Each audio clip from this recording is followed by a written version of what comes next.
오늘 신약의 본문이 조금 잘못됐는데요. 마태복음 13장 33절입니다. 우리 다시 한번 마태복음 13장 33절을 다시 한번 읽겠습니다. 시작. 또 비유로 말씀하시되 천국은 마치 여자가 가루 서말 속에 갖다 넣어 전부 부풀게 한 누룩과 같으니라. 거룩하신 하나님의 말씀입니다. 우리 옆 사람과 함께 인사 한번 하시겠습니다. 너무 크지 않은 목소리로 작은 목소리로 인사하겠습니다. 안녕하십니까? 아무개 성도입니다. 저는 회복 중에 있는 죄인입니다. 아무개 성도님이라고 그러지 마시고 자기 이름을 대시면 됩니다. 다시 한번 해보실게요. 안녕하십니까? 아무개 성도입니다. 회복 중에 있는 죄인입니다. 겨자씨 한 알이 땅에 심어져 자라면 무려 3m 높이의 겨자나무로 성장한다고 합니다. 하나님의 나라는 이 겨자씨 비유처럼 우리 인간의 상상을 초월하는 나라라는 의미입니다. 하지만 그럼에도 불구하고 하나님의 나라의 출발, 그 시작은 언제나 겨자씨 한 알에서부터 시작됩니다. 겨자씨 비유의 핵심은 바로 이 겨자 한 알과 3m 높이의 크게 자란 겨자나무가 떨어지지 않고 연결되어 있음에 이 비유의 핵심이 담겨 있습니다. 하나님의 나라는 그 시작과 끝이 연결되어 있습니다. 겨자나무에서 겨자씨를 빼버리면 하나님 나라의 생명도 사라지고 만다는 뜻입니다. 하나님과 연결된 우리의 믿음이 흔들리면 우리의 삶에 위기가 발생하는 것입니다. 무하마드 알리도 예외 없이 비행기를 타면 무엇을 착용해야 합니까? 안전벨트를 착용해야 합니다. 비행기를 탑승한 승객 중에 단 한 사람도 예외 없습니다. 빈부귀천을 막론하고 강한 자든 약한 자든 세계 헤비급 챔피언도 관계없습니다. 안전벨트를 매야 합니다. 인간의 연약함을 잊어버리면 안 된다는 의미입니다. 다시 한번 우리 고백해 보실까요? 안녕하십니까? 저는 회복 중에 있는 죄인입니다. 하나님의 은혜라는 안전벨트를 꼭 매야 하는 사람입니다. 겨자씨 한 알이 큰 나무로 성장합니다. 그 나무에 새들이 와서 둥지를 틉니다. 겨자씨 한 알과는 비교가 되지 않는 실로 어마어마한 모습을 하나님의 나라를 우리는 상상할 수 있습니다. 성공은 참 좋은 것이지만 그렇다고 해서 성공이 곧 천국은 아니라는 말씀을 지금 제가 드리고 싶은 것입니다. 사람의 성공이 어마어마한 것처럼 보이지만 하나님의 나라와 견줄 수는 없는 것입니다. 성공은 어마어마한 성공일지라도 그 시작은 다 사람이 있습니다. 창업주가 있고 그 사람의 열심과 노력이 바탕이 돼서 성공을 이룬 것입니다. 성공은 인간이 통제할 수 있는 것을 뜻합니다. 하나님의 나라는 인간이 통제할 수 있는 나라가 결코 아닙니다. 실패가 우리를 쓰러뜨리지만 실패만큼 성공도 우리 인간을 쓰러뜨릴 수 있다는 이야기입니다. 지난주에 말씀드렸던 개 경주에 출전하는 개를 훈련시키는 이야기 혹시 기억나십니까? 개들을 훈련시키기 위해서 개보다 앞서서 전기로 움직이는 토끼가 막 뛰어갑니다. 그것을 보고 그 토끼를 잡기 위해서 개들이 뛰다가 경주견으로 성장하게 됩니다. 어느 날 전기로 가는 이 장난감 토끼가 고장이 나서 그만 개들이 그 토끼를 잡아버렸는데 목적을 이룬 다음에 개들이 멘붕에 빠졌답니다. 어찌할 바를 모르고 그래서 시간이 지나니까 서로 막 물어뜯기 시작합니다. 성공이 아무리 좋은 것일지라도 우리가 움켜쥘 수 있는 성공은 한계가 있다는 뜻입니다. 고장난 토끼를 잡은 개들처럼 고장난 토끼를 잡으려는 인생들이 있습니다. 인생의 후반전에 우리들에게 정말로 필요한 것은 성공이 아니라 의미 있는 삶입니다. 밥 포드라는 미국 유명한 기업가가 이 하프타임이라는 책을 썼습니다. 이 밥 포드라는 이분은 신실한 그리스도인이기도 한데요. 성공한 기업과 각계각층의 성공한 사람들을 인터뷰한 다음에 이분이 내린 결론이 있습니다. 인간에게는 잡히지 않는 무엇이 필요하다는 것입니까? 토끼가 필요하다는 것입니다. 영원한 삶, 하나님의 나라를 지향하는 삶이 필요하다는 것입니다. 그럴 때 사람이 안정을 찾을 수 있다는 것입니다. 잡히지 않는 토끼가 바로 하나님의 나라입니다. 겨자씨가 닳아 새들이 깃들이는 거대한 겨자나무로 성장합니다. 사람의 힘으로는 도저히 잡을 수 없는 하나님의 나라입니다. 파스칼은 모든 사람 안에는 빈 구멍이 있는데 그 구멍은 오직 하나님만이 채울 수 있는 구멍이라고 했습니다. 그 구멍을 채울 수 있는 것이 뭡니까? 사람이 만든 토끼의 성공이 아니라 결코 사람이 잡을 수 없는 고장나지 않은 토끼를 의미하는 것입니다. 성도 여러분, 성공을 넘어 의미 있는 삶, 하나님 나라를 지향하고 그 나라를 누리고 살아가시는 저와 여러분 되시기를 축원합니다. 그렇게 되기 위해서는 우리에게는 세 가지가 필요합니다. 첫 번째로 믿음입니다. 여기서 말한 믿음은 열정과 헌신을 뜻하지 않습니다. 무엇에 대한 믿음일까요? 하나님의 나라에 대한 믿음입니다. 하나님에 대한 신뢰입니다. 두 번째로 자아의 죽음이 필요합니다. 여러분, 하나님의 통치와 다스림을 받는다는 의미는 다른 말로 말하면 내가 죽는다는 뜻입니다. 내가 죽으면, 내 자아가 십자가에 못 박히면 하나님이 내 안에서 역사하실 줄로 믿습니다. 세 번째로 우리에게 필요한 것은 아가페의 사랑입니다. 지금까지 천국 비유를 쭉 살펴봤는데 첫 번째 비유 기억나십니까? 씨 뿌리는 자의 비유입니다. 농부가 씨를 뿌리는데 어디다가 씨를 뿌렸던가요? 길가에도 뿌리고 돌이 있는 곳에도 뿌리고 가시떨기가 있어서 곡식이 자랄 수 없는 자리에도 뿌립니까? 뿌리지 않습니까? 뿌립니다. 좋은 밭에도 뿌립니다. 그래서 30배, 60배, 100배의 결실을 맺지만 이 씨 뿌리는 자의 포인트는 좋은 밭에 뿌려야 된다는 데 있지 않습니다. 씨 뿌리는 자의 농부는 이 세상의 효율성을 초월합니다. 하나님의 나라를 설명할 때 오늘 예수님께서 씨 뿌리는 자와 같다고 말씀하셨습니다. 왜 그렇습니까? 하나님의 성품은 어떤 사람을 환영합니까? 마음밭이 좋은 사람뿐만 아니라 길가와 같이 부족한 사람도 하나님이 품으십니까? 돌짝밭과 같이 삶에 모순 있는 사람도 하나님의 나라에 들어갈 수 있습니까? 세상의 염려와 마음이 뒤엉킨 사람 역시 하나님이 불러주실 줄로 믿습니다. 하나님은 아가페의 사랑입니다. 당신이 나에게 주었으니 나도 너에게 갚습니다라는 give and take의 사랑이 아니고 주고 또 주는 사랑, 아가페의 사랑입니다. 아무데나 씨를 뿌리는 농부와 같은 하나님의 나라를 마음으로 영접하시는 저와 여러분 되시기를 축복합니다. 그럼에도 불구하고 예수님으로부터 천국 비유를 들었던 무리들의 반응은 한결같이 냉담함이었다고 합니다. 거절이었습니다. 자신들의 생각했던 하나님 나라와 예수님께서 말씀하신 하나님 나라가 충돌을 일으켰기 때문입니다. 여러분, 의견이 갈리면요, 그 자리가 지옥이에요. 그런데요, 의견이 갈려도 천국이 멸망할 수가 있을까요, 없을까요? 있어요. 여러분, 내가 좋아하는 사람의 말은 어려워도 듣게 됩니까? 듣지 않습니까? 그 사람과 관계를 맺어버리면요, 그 사람이 하는 말이 신뢰가 돼요. 예수님과 관계를 맺은 사람을 제자들이라고 말합니다. 제자들, 주님을 따라가는 사람입니다. 군중들만 비유를 들은 게 아니고 그 자리에 제자들도 있었습니다. 제자들은 이 천국 비유 복음을 들었을 때에 마음으로 영접했고 그 비유를 통해서 이 깨끗한 창문을 통해서 하나님 나라를 상상했고 그 하나님 나라를 대망했다는 이야기입니다. 사랑은 힘이 셉니다. 그리고 사랑은 증폭되기 마련입니다. 사랑은 하면 할수록 30배, 60배, 100배로 증폭합니다.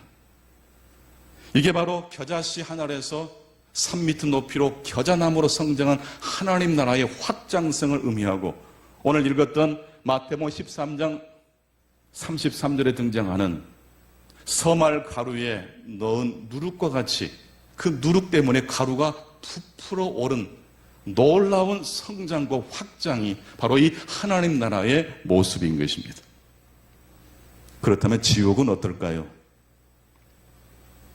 천국은 아가페의 사랑은 계속 끊임없이 확장됩니다. 지옥은요? 지옥 역시 가만히 있지 않습니다. 끊임없이 확장되고 증폭되는 나라입니다. 물론 지옥은 천국의 방향과 정반대의 방향으로 증폭됩니다. 천국은 밖으로 뻗어갑니다. 지금도 하나님의 나라는 확장되고 있는 나라인 줄로 믿습니다. 지옥은요?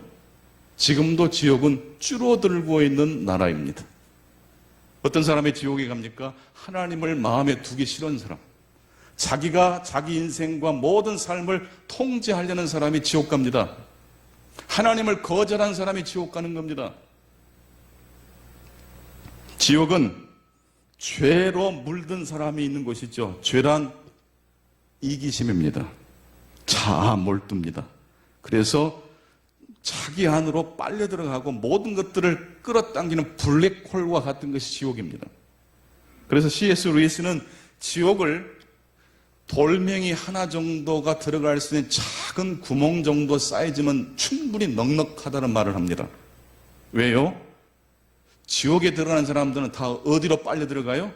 다 자기로 몰두하는 대로 들어가요. 자기밖에 몰라요.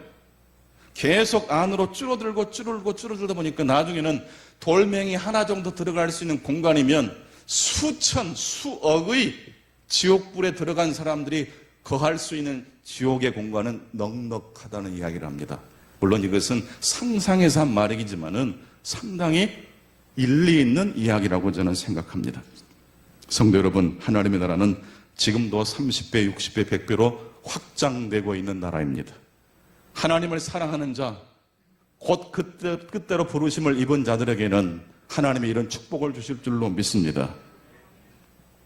마태복음 13장 12절에 보게 되면 무릇 있는 자는 받아 넉넉하게 되고, 그러니까 하나님의 은혜를 받은 사람은 계속 확장된다는 거예요. 하나님이 더 부어주신다는 뜻이에요. 반대로 없는 자는 그 있는 것까지 어떻게 됩니까? 빼앗기립니다. 이게 바로 천국과 지옥의 차이인 것입니다. 성도 여러분, 이미 하나님 나라는 이 땅에 도래한 나라입니다. 이 말씀은 하나님의 나라를 우리가 죽어서 경험하는 나라일 뿐만 아니라 지금 우리 일상의 삶에서 누리고 경험할 수 있다는 말씀입니다. 때문에 우리의 마음을 하나님께 고정하실 수 있기를 바랍니다. 그러면 그럴수록 우리의 삶은 하나님이 부어주시는 풍성한 삶으로 충만하게 될 것입니다. 다니엘의 세 친구가 느부갓네살 왕의 금신상에 절을 하지 않아서 풀무불에 들어갔습니다. 풀무불에 들어가기 전에 다니엘의 세 친구들이 한 말을 기억하십니까? 하나님이 우리를 건져주실 것이다. 그리고 그 다음에 무슨 고백을 하죠? 그리 아니하실지라도 우리는 끝까지 풀무불보다 하나님의 선한 불을 의지하고 신뢰할 것이라고 고백하면서 풀무불로 들어갑니다. 결과는 어떻게 됐죠? 하나님께서 그 풀무불보다 더 강하신 하나님께서 다니엘의 세 친구를 건져 주셨습니다. 하지만 저는 그런 생각을 해봤습니다. 그 본문을 읽으면서 만약 그때 다니엘의 세 친구가 풀무불에 들어가서 그대로 불살라 사라졌다면 어땠을까라고 말입니다. 풀무불에 들어간 다니엘의 세 친구들이 그대로 불에 태워져서 죽었다면 무슨 일이 벌어진 것입니까? 네. 그럼에도 불구하고 달라질 것은 없습니다. 다니엘의 세 친구의 정체성, 하나님의 백성이라는 그 정체성만큼은 결코 훼손되지 않기 때문입니다. 마귀가 아무리 기를 쓰고 힘을 써도 가라지가 알곡이 되게 할 수 없습니다. 또한 알곡이 가라지 되게 하지도 못합니다. 자는 동안 가라지만 자랐나요? 알곡도 자랐나요? 알곡이 자랐어요. 알맹이가 있는 알곡, 진짜 하나님의 나라가 성장했습니다. 풀무불에 들어간 다니엘의 세 친구가 만약에 불태워진다 할지라도 그들의 하나님의 자녀라는 그 정체성만큼은 결코 훼손될 수가 없다는 말씀입니다. 로마서 14장 9절입니다. 이를 위하여 그리스도께서 죽었다가 다시 살아나셨으니 곧 죽은 자와 산 자의 주가 되려 하십니다. 하나님은 우리가 살아있을 때뿐만 아니라 풀무불에서 건져 우리를 구원해 주실 때뿐만 아니라 혹 설령 그 풀무불에 들어가 태워 사라질 때에도 하나님은 그들 곁에 계신다는 이야기입니다. 지난주 차를 타고 어디를 가고 있었습니다. 그런데 좁은 길이었는데 그 길 앞에 그냥 차가 한 대가 그대로 멈춰 있는 것입니다. 길을 막고 있는 것입니다. 클락션을 울리자 차 주인이 나와서 상황을 살펴보더니 대뜸 저를 가리키면서 손짓을 합니다. 돌아서 가라고. 그 모습이 저에게는 어떻게 비쳤을까요? 내가 이 세상의 통치자다. 마치 그렇게 말씀하시는 것처럼 여겨지더라고요. 저도 정말 꾸불꾸불 진짜 힘들게 왔거든요. 돌아가는 길이 보통 힘들지 않아요. 근데 이분을 가만히 보니까 울퉁벗고 막 무슨 작업을 하고 나오셨는데 땀이 범벅이 돼 있어요. 아하, 이분이 지금 어떤 일을 하다가 나오셨는데 지쳐 있구나. 그래도 그랬죠. 차를 좀 뺄 수 있을 것 같아요, 제 생각에. 그래도 그분은 아랑곳하지 않고 돌아서 가라고. 그 순간 저도 모르게 제 마음속에 뭐가 올라왔을까요? 저를 너무나도 잘 아시네요. 그때 순간 저도 모르게 제 마음속에서 여호와는 나의 목자시니 내게 부족함이 없으리로다. 이건 제가 의도한 건 아니었어요. 저도 모르게 이 말씀이 튀어나오는 거예요.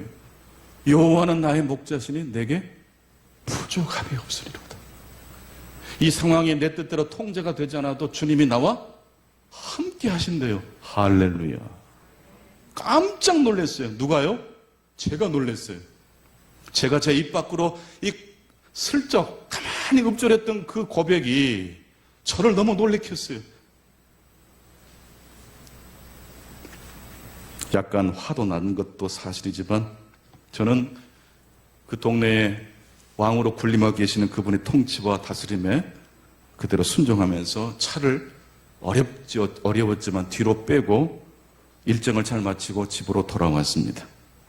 그래서 저의 정체성이 훼손됐을까요? 이왕이면 그 사람과 대결해서 이겨야지만 제가 멋진 사람이 되는 겁니까? 여전히 저는 뒤로 차를 돌려 집에 돌아왔지만 저는 하나님의 자녀입니다. 여호와는 나의 목자시니 내게 부족함이 없으리로다. 할렐루야. 오늘은 누룩 비유입니다. 개역개정으로 오늘 본문 마태복음 13장 33절 말씀을 읽고 세 번역으로 이어서 함께 읽어보겠습니다. 먼저 개역개정을 읽습니다. 시작. 또 비유로 말씀하시되 천국은 마치 여자가 가루 선말 속에 갖다 넣어 전부 부풀게 한 누룩과 같으니라. 계속해서 세 번역으로 읽어보겠습니다. 예수께서 또 다른 비유를 그들에게 말씀하셨다. 하늘나라는 누룩과 같다. 어떤 여자가 그것을 가져다가 가루 서말 속에 살짝 섞어 넣으니 마침내 온통 부풀어 올랐다. 여인이 가루 서말 이 반죽 속에 누룩을 넣었지만은 원어의 의미는 갖다 넣었다고 했던 그 말씀의 의미가 살짝 집어넣었다. 다른 사람 모르게 숨겨서 넣었다라는 의미입니다. 이게 하나님의 나라입니다. 하나님 나라가 작동되는 방식은 은밀하게 작동된다는 이야기입니다. 가루 서말이면 36리터 정도 됩니다. 성인 남자 100명에서 150명 정도가 먹을 수 있는 빵을 구울 수 있는 엄청난 양입니다. 천국은 마치 여자가 가루 선말 속에 갖다 넣어 살짝 섞어 넣어 몰래 숨겨 넣은 무엇과 같습니까? 누룩과 같습니다. 반죽에 누룩을 넣은 것을 본 사람은 없습니다. 그래서 반죽이 부풀어 오를 것을 그 누구도 예상하지 못했고 그 누구도 기대하지 못했습니다. 누룩을 그 여인이 어떻게 넣었기 때문입니까? 몰래 살짝 넣었기 때문입니다.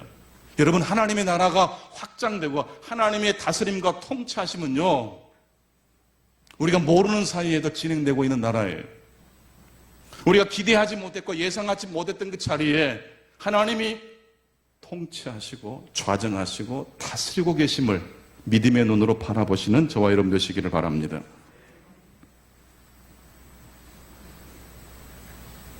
그럼에도 불구하고 그 여인이 한 행동은 조금 부자연스럽습니다. 이스라엘 백성들은 누룩을 넣지 않는 빵을 유월절에 먹습니다. 그리고 보통 때는 다 누룩을 넣어서 빵을 구워서 먹습니다. 누룩을 넣을 때도 누룩을 넣지 않을 때도 다른 사람 모르게 행동하지는 않습니다. 근데 오늘 이 비유에 등장한 여인은 살짝 갖다 넣었습니다. 부자연스럽죠?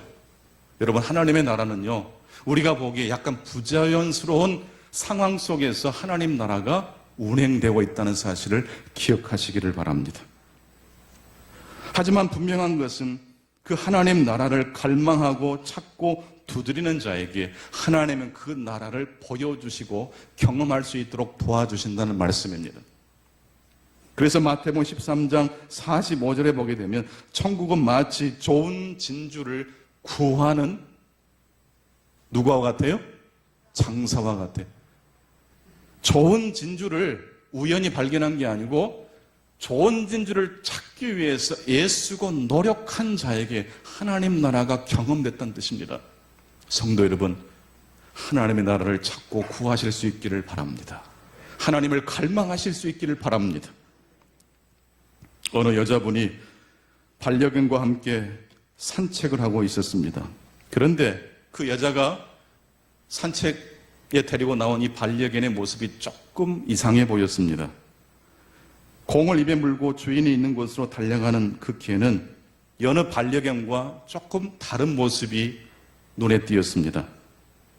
입에 공을 문 그 개는 주인을 바짝 따라가고 있었습니다. 그 개는 자세히 보니까 시각장애가 있어서 앞을 보지 못하는 개였습니다. 개 주인은 뒷걸음질을 하면서 낡은 아스팔트 도로에 자신의 발을 질질 끌면서 소리를 냈습니다. 왜 자신의 발을, 신발을 아스팔트 도로에 개 주인이 질질 소리를 내면서 끌었을까요? 앞을 보지 못하는 개가 그 소리를 듣고 따라오도록 하기 위해서입니다. 그리고 개를 향해서 그 여주인이 이렇게 말을 했습니다. 내가 여기 있다. 너를 보고 있다. 너는 내가 책임진다. 내가 여기 있다. 너를 내가 보고 있다. 너는 내가 책임진다. 오늘 우리들도 앞을 보지 못하는 개와 같은 존재 아닐까 싶습니다. 우리는 회복 중에 있는 죄인입니다. 그래서 우리의 영적 시력이 가려져 있어서 하나님 나라를 선명하게 보지 못할 때가 많습니다. 그런데 어디선가 우리에게도 어떤 이야기가 들리는 게 들리지 않습니까? 나는 네가 무엇이 하나님 나라인지 잘 보지 못한다는 사실을 안다. 너는 나를 볼 수 없지만 그러나 나는 너를 안다. 너는 내 것이다. 내가 너를 사랑한다.